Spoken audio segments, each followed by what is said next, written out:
We see an update to the animator model, mainly reflected in improvements to pose video extraction, face video extraction, and related mask extraction methods. In short, this process aims to address all its small issues from our previous procedures.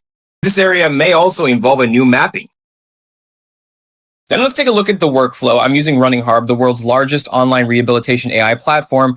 The quick start section was skipped directly. It's very simple. If you're interested, you can check out the previous videos.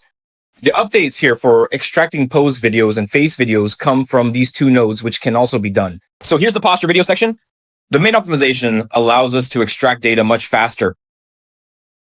For extracting posture videos, we can connect this abnormal head-to-body ratio reference image to the retarget image. The resulting skeletal video proportions will align with this reference image.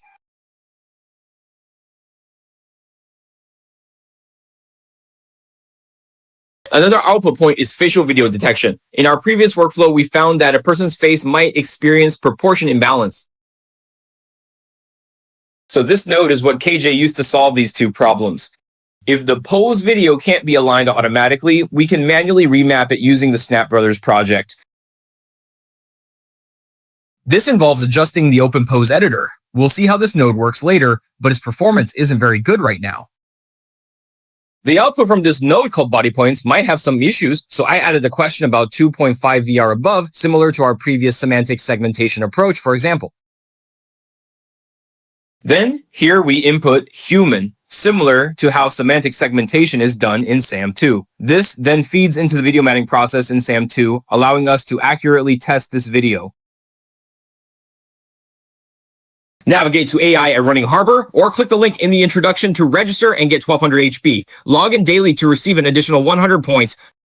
The corresponding AI workflow and one-click start AI applications have been deployed online and can now be run and tested online.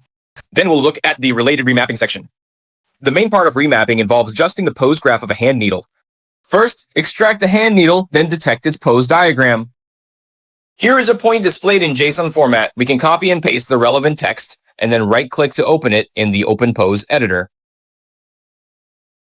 There's nothing special here. Just drag and adjust this skeleton to match the body proportions of our reference image, then send it to CN. You can extract the corresponding skeleton video by running it again. Aligning bone videos may not be very accurate for complex movements like mine.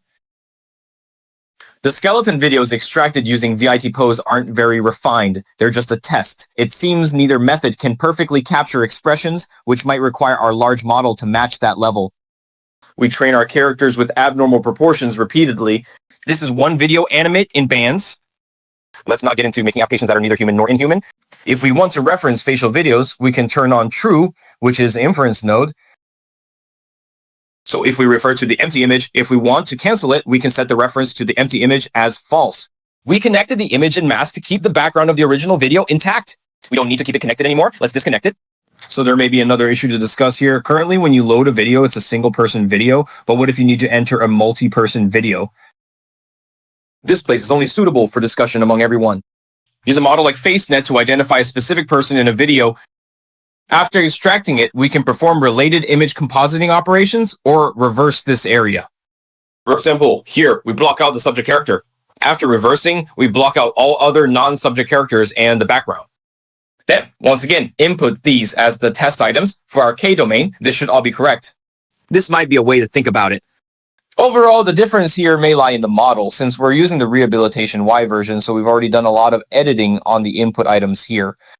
The extent to which it refers to local areas remains uncertain. If the model's quality could be improved just a little more, then this matter would be relatively perfect.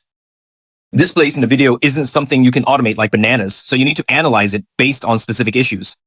So most of the time, this channel shares open source models and projects, but closed source models are where RunningHub really shines. It brought down the prices of many popular models such as V2 Killing and Wanxiang. Some specifications were even lower than the official published prices. The more you use it, the more you'll realize that saving up bit by bit really saves money in the long run.